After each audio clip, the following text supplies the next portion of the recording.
Thomas Waitz is a passionate organic farmer, and since 2017 he's been a member in the European Parliament. He was raised in a simple world in Vienna, living on a mountainous region at a farm, being in charge of more than 70 bee populations. The activist committed himself to European politics and since 2019 has been a co-member of the European Green Party. We missed the chance to make sure that agriculture is turned into part of the solution of the climate crisis.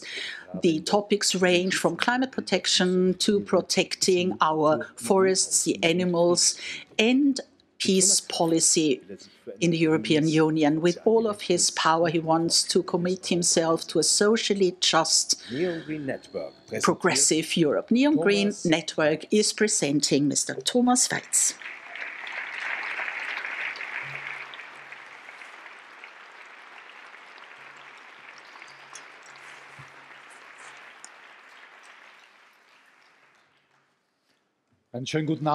A very good evening, ladies and gentlemen. Maybe just a few words at the beginning. How can a child born by a railway worker, the mother coming from the countryside, how was I turned into an organic farmer, political activist, sometime landing in the European Parliament? Just a few words on that some of you may help you recall your own stories.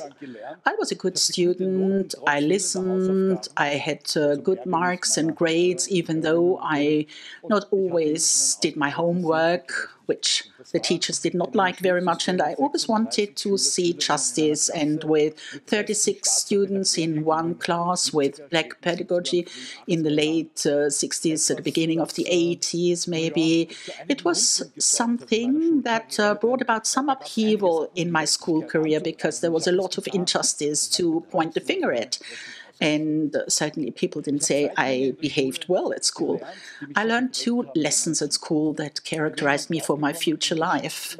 Some day it was in a history lesson that I learned what we Europeans had to do with European colonialism. And I realized that a major part of our well-being I was allowed to be raised in, when I was educated, was robbed, was taken away from people all across the planet. It was a real shock to me when I learned that, because I thought until then life was good, we were good people. And the next shock that hit me was that suddenly I realized that not only is this history, but it's something actually that's taking place every single day, what we keep doing, what in economic systems we've been practicing all the time. Something not that obvious as it was before, not that brutal maybe, and very often at least as brutal as in former times. And the second shock that characterized my political attitude at some time was being in class during Nazi times. And I would say I was educated with Austrians seeing themselves as the first victim of Nazi Germany. We felt quite well in these narratives, but suddenly we realized this was just not true. Not only were we victims, but we were co-perpetrators. We were at the spearhead, committing many crimes when it came to our neighbors, our brothers and sisters, mankind, nature. And that made me angry. And there was a moment when I could take the decision of either fall into depression or just get active.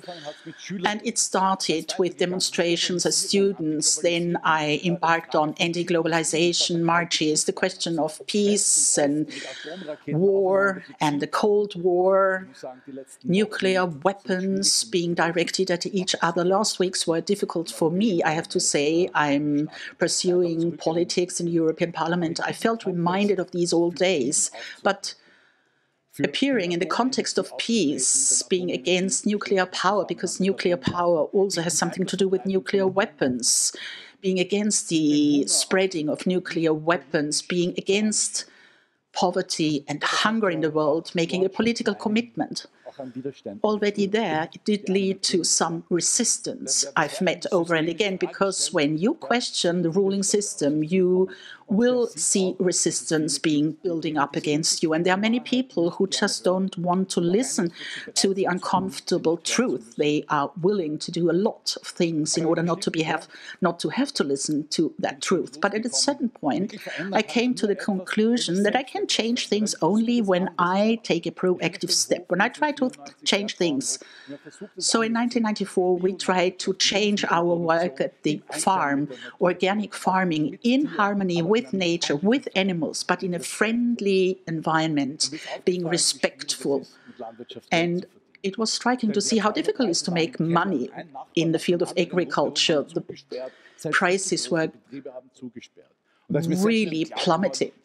And I got aware quickly that something is rotten in the system. Something rotten in the system that even diligent farmers can't keep from them or can make a living only when exploiting the soil, the earth, the forests, our animals. And I came back, my children were a bit older already, and I stood up for political activism, first in Syria against the gall and that horrible smell that makes people sick and the cruel forms of husbandry I found more and more. It really struck me. But to also see that this is a global agricultural industry causing these problems. It's not the farmers, but international big groups that control food systems, that control the production. Incredibly large stables with so many animals in there, on the basis of our land, on the basis of what we keep robbing, taking away from nature, millions of genetically modified agents, glyphosate, for instance, and actually when it comes to extinguishing plants we don't like to see. Deforesting the woods for soy, for coconut oil, for sugar, not only to provide fodder for our animals. I'm coming back to that and putting that into our things. The smell is going to remain, and the liquid manure and the slurry, and where it gets visible is the animal transport. Who would like to look into a mass stable or into some slaughterhouse? But when the system gets visible, we see the cruel, the horrible animal transports we've all witnessed in our European streets. In the European Parliament, we had some committees set up to look into this problem. We looked at loading steps without police during the day and night times. And what we got to see very often is taking a strong grip of me. What's happening on the trucks or lorries is still tolerable when compared to what's happening on the ships, and it's happening in Austria as well. We keep saying we don't have mass husbandry here in our country. It looks different here than in other parts of the world or Europe. But our calves also are put onto lorries to be taken to Spain in feedlots of 10, 20,000 animals in one spot in Murcia, where they are being fed with the same products that we get from Amazon area, from Indonesia, taking them all the way to Europe. And when they are fat, we put them onto the ships. This is a black hole of the European legislation. Whenever the animal is brought up onto the ship, very often it's being beaten. Then the European law comes to its end. It's illegal, but no one is interested in that. No one has been interested in it. And the ship transports that go to the Middle East, normally 10 to 20% of the animals won't survive that. What about the rest of the animals? I'm not going to share with you in order not to torture you. And to stand up against that system is something we all have to do in concert. We should never, ever try to get out of having to do that. Where does our food come from? How was it produced? And on the basis of what have we produced all of that? Currently, there's a lot of talk about cereals, the safety of foods. And the question is popping up as to how we get our daily bread into our hands. Has it been safeguarded for the future? And I also should say that we are sending out a number of fog grenades here because we have organic fuel that soaks up some 20%. We are worried about whether people in Egypt are going to have something to eat, and 60% of the cereal goes into animal fodder. The question is not whether we are going to have enough cereals, but the question is of whether we are going to provide the cereal for people to eat or whether we are going to put it into animals in order to eventually export their meat. This is the question we should answer. And how are we going to deal with the question that we do a lot due to deforestation, destroying nature all across the planet? I cooperate a lot with civil societies. Let me mention them because it's so important to name them. All of those pulling in concert. When it comes to animal protection, it's Animal Welfare Foundation, Animals International, Animals Angels, FDG, Four Paws, and many more. And I would like to explicitly say a big thank you to them for cooperating with them, because it's only together that we can change things. And now I'd like to turn to the woods, to our forests. I'm also working in forestry myself. I have a forest with different trees, different ages, close to nature, my forestry. But when you take a look around in Europe, not only looking at the Amazon River, we used to have remaining parts of the original forest that we also keep deforesting, what we are experiencing in Europe. Let me just give you a couple of examples, because we have very nice woods. We might think everything is okay anyway, but it's not okay.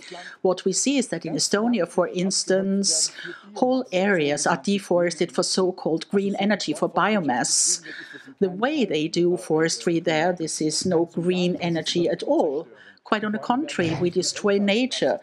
Trees are not going to get any older than 30 centimeters. We have big machinery to destroy our soil. Monocultures are being deforested again in order to use them.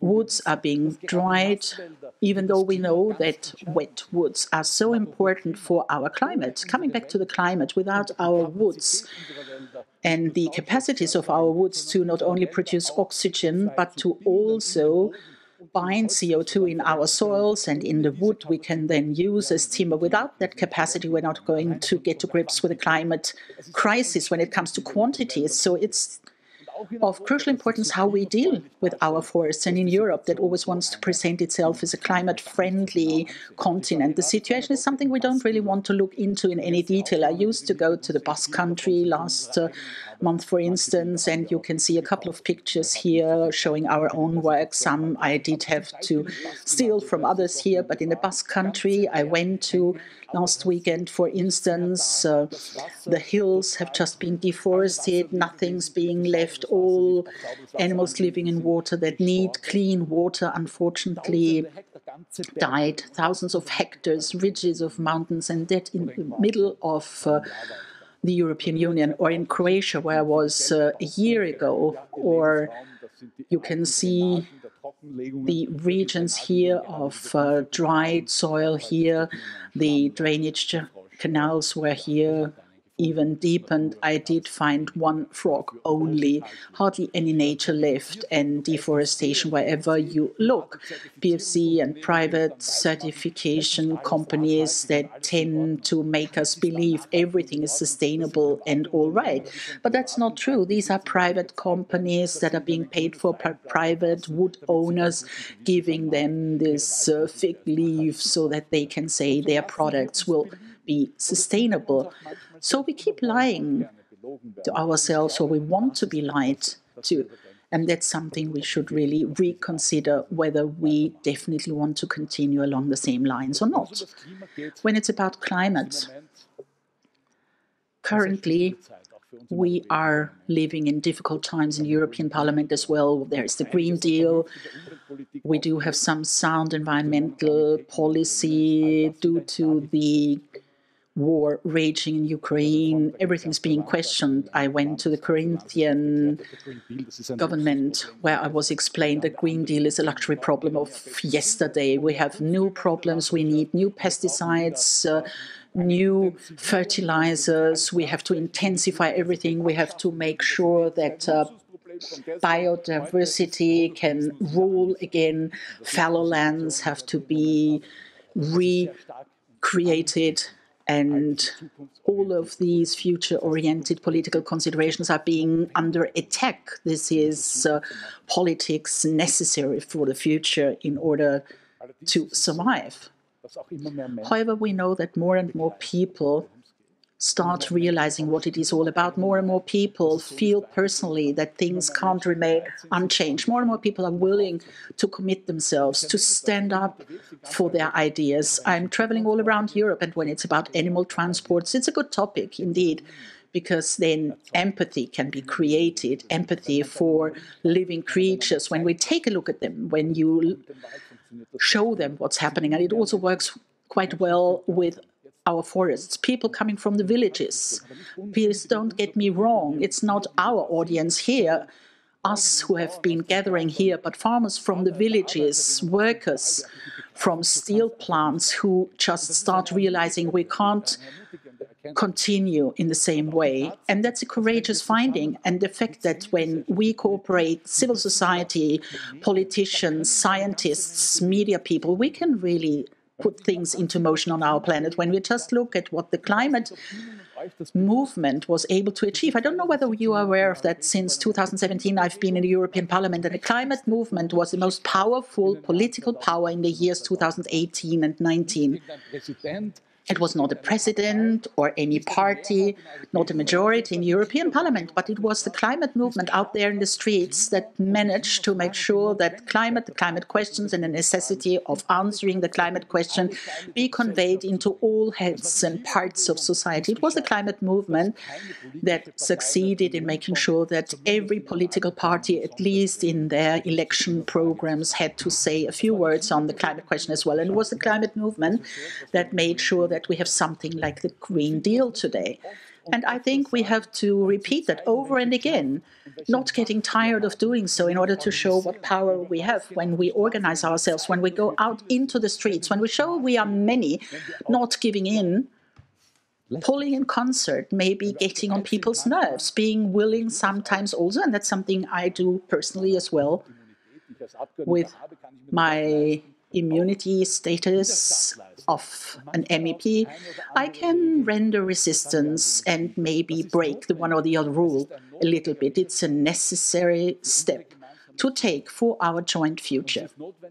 And it's necessary that we know that we are able to do that, that we know what the technologies look like, how we can generate energy using wind, water, the sun, and also the heat of our soil. We have the technologies. Mankind is able to solve all of the issues. And we are motivated to take action. And no one should discourage us. Also when looking at dramatic things happening in Ukraine, for instance, we should not be discouraged. But whenever there have been major changes in mankind's history, it was the many, many people together, many joining in with us who brought about the changes. And that's what I would like to close on. We are going to make it. We will succeed. Thank you.